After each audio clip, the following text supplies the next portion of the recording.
Assalamualaikum warahmatullahi wabarakatuh. Perkenalkan, nama saya Fatimah dengan nomor NIM 232180207 dari kelas PGSD 3E.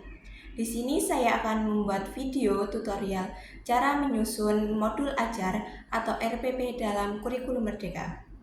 Video ini sebagai penugasan mata kuliah perencanaan pembelajaran yang diampu oleh Bapak Barab Hafiz Surya, MPD.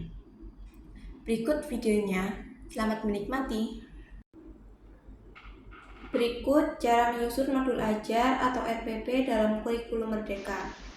Di sini saya sudah menyiapkan data pembantu berupa ATP yang saya dapatkan dari data Dikdismen sebagai panduan penyusunan.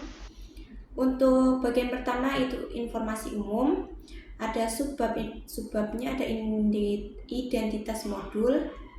Yang pertama yaitu penyusun dari modul ini yaitu saya sendiri, Fatimah. Instansi itu nama SD, saya menggunakan SD-nya itu SD Cikenuk. Tahun penyusunannya 2024. Jenjangnya pastinya jenjang SD. Mata pelajarannya IPAS. Dan untuk fase itu ada ketentuannya. Dalam tingkatan SD itu ada 3 fase. Fase A untuk kelas 1 dan 2, fase B untuk kelas 3 dan 4, fase C itu untuk kelas 5 dan 6. Karena di sini saya ambilnya kelas 4, jadi fasenya itu fase B. Fasenya kelasnya kelas 4.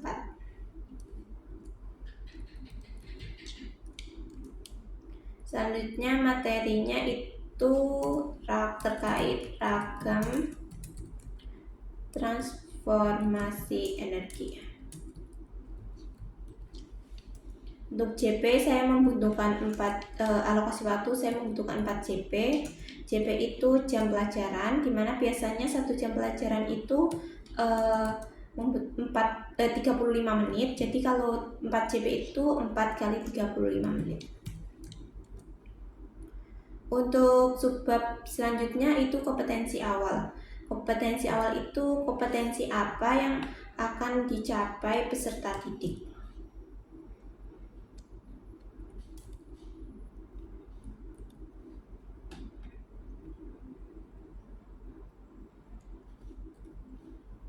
Ada 2. Selanjutnya untuk profil pelajar Pancasila. Profil pelajar Pancasila itu ada 6 aspek. Yang pertama itu ada beriman kepada Tuhan Yang Maha Esa dan berakhlak mulia, berkebinekaan global, bergotong royong, mandiri, bernalar kritis dan kreatif.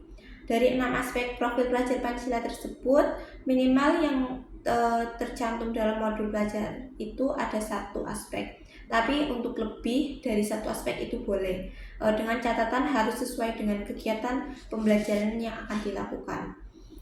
Untuk profil pelajar Pancasila yang saya ambil itu ada 3 aspek, yaitu aspek berpikir kritis, terus ada kreatif, ada bergotong royong. Ini semua berkaitan pada kegiatan pembelajaran yang nantinya akan dilakukan.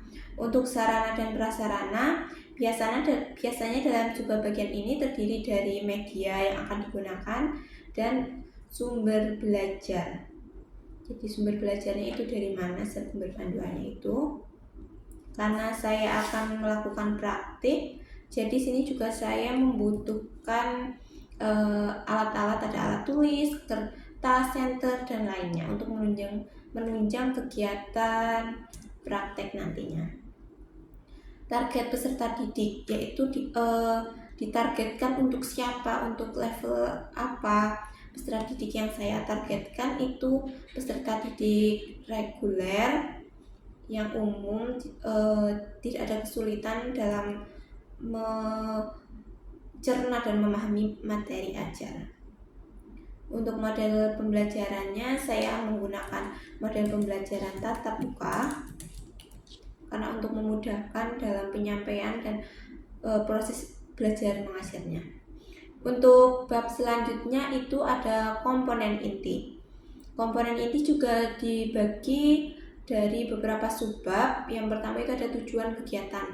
Tujuan kegiatan ini berisikan elemen dan sub-elemen capaian dan tujuan pembelajaran. Jadi untuk elemennya itu saya menggunakan energi dan perubahannya. Untuk sub-elemen capaiannya itu atau CP itu sumber energi,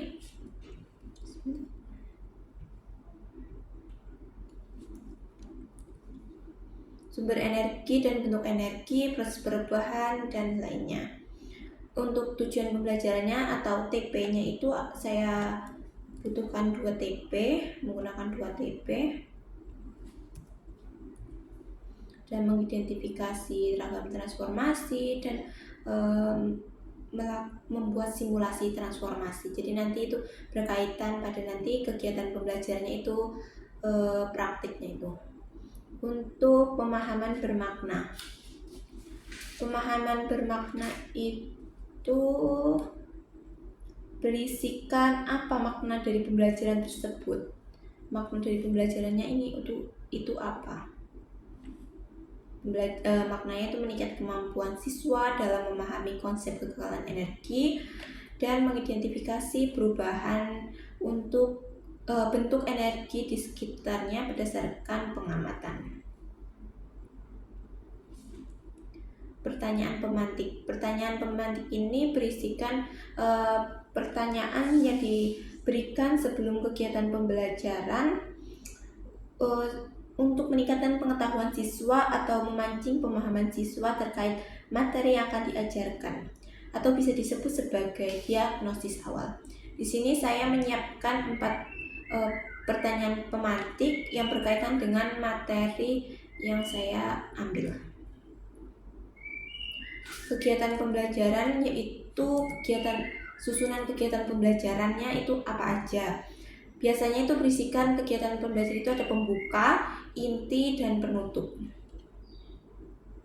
Jadi itu dijelaskan secara rinci kegiatannya itu apa aja. Seperti pembuka itu nanti guru seperti apa, seperti berdoa, terus tanya kabar dan lainnya. Untuk kegiatan inti itu seperti proses pemberian informasinya, informasi materi itu seperti apa. Dan nantinya saya juga menggunakan praktik sebagai salah satu kegiatan intinya. Dan yang terakhir itu terkait kegiatan penutup. Jadi penutupnya itu biasanya seperti apresiasi, terus berdoa pulang. Asesmen dan penilaian. Di sini saya menggunakan 2 jenis penilaian, yaitu ada penilaian sikap dan penilaian pengetahuan. Karena menurut saya kalau menggunakan satu asesmen itu kurang cukup menggambarkan kemampuan maksudnya keadaan siswa. Jadi yang pengetahuan penting untuk mengetahui tingkat pengetahuan, dan penilaian sikap itu juga penting karena sikap itu juga salah satu yang harus dibentuk pada jenjang sekolah dasar. Kegiatan pengayaan dan remedial. Untuk kegiatan pengayaan itu diperuntukkan untuk siswa-siswa yang telah mencapai nilai rata-rata dan di atas rata-rata, dan remedial itu diperuntukkan untuk siswa yang membutuhkan bimbingan tambahan karena dia belum mencapai capaian pembelajaran. Untuk refleksi guru yaitu berisikan seperti evaluasi. Nah, guru kegiatan pembelajaran ini apakah sudah baik, sudah cukup, dan ini digunakan sebagai seperti acuan nanti kegiatan pembelajaran selanjutnya. Bagian selanjutnya itu ada lampiran. Di sini ada lembar kerja peserta didik atau LKPD. LKPD-nya juga berisikan yang berkaitan dengan materi, karena materi yang saya ambil itu terkait perubahan bentuk energi, jadi LKPD-nya juga terkait menganalisis bentuk energi. Ada beberapa bagian nanti siswa dalam kegiatan percobaan tadi itu energi apa dan transformasi apa. Di sini juga saya cantumkan untuk bagian nilai dan para orang tua.